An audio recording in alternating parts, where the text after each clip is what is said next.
আমি এখন যে জায়গাটাতে আছি এটা হচ্ছে মার্কেস পম্পল এরিয়া, যেটাকে বলা হয়। এখানে অনেক বড় একটা পার্ক আছে। এই এরিয়াতে মেলা চলতেছে। এই মেলাতে আপনি পর্তুগালের যে ঐতিহ্যবাহী যে জিনিসগুলো আছে, অনেক পুরনো, কত বছর পুরনো, হাজার বছরের পুরনো যে ঐতিহ্যবাহী যে ম্যাটেরিয়ালসগুলো আছে, যে ধরনের মূর্তি থেকে শুরু করে যা কিছু আছে সব কিছুই আপনি এই মেলাতে পাবেন। আমি যদি আপনাদের একটু দেখাই, অনেক বছর আগের এই জিনিসগুলো যেগুলো বিক্রি হচ্ছে, কয়েক শত শত বছর আগের ঘড়ি থেকে শুরু করে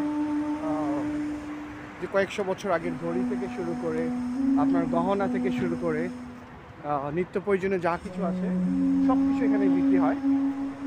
আমি চেষ্টা করবো একটা ভিডিও এখানে দিয়ে দেওয়ার জন্য, ভিডিও ক্লিপ দিয়ে দেওয়ার জন্য। অনেক বছর আগে দেখতেই বোঝা যায় এগুলো।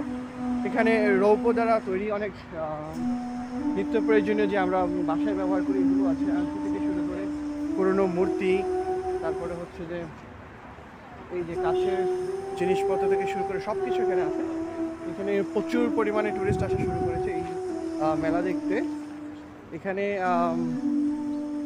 পুরনো হলো জিনিসপত্রের দাম অনেক কম, বা এখানকার যারা বিক্রি করছেন তারা খুব খুব ভালো বুঝিয়ে দিচ্ছেন এটা কত সালের বা কিভাবে এটা কি ওরা বুঝিয়ে দিচ্ছে। আমি কয়েকজনের সাথে কথা বলেছিলাম, ওনারা বলছে ওনাদের যে শিল্পকর্মগুলো দেখলে আপনি অবাক হয়ে যাবেন, কত সুন্দর করে সাজানো, কত বছর আগের এগুলো।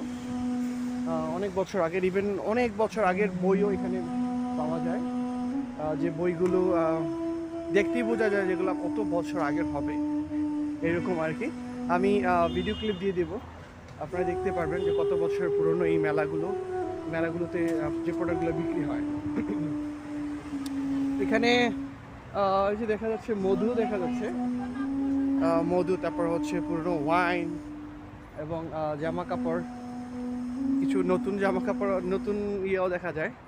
পর্তুগালের যে ঐতিহ্যবাহী কিছু আর্ট আছে, আর্টও এখানে বিক্রি হয়। আর কর্কের যেই জিনিসপত্র, এই কর্কের যে ব্যাগগুলো, এগুলো শুধুমাত্র পর্তুগালই দেখা যায়, পর্তুগাল ছাড়া অন্য কোথাও তেমন একটা দেখা যায় না।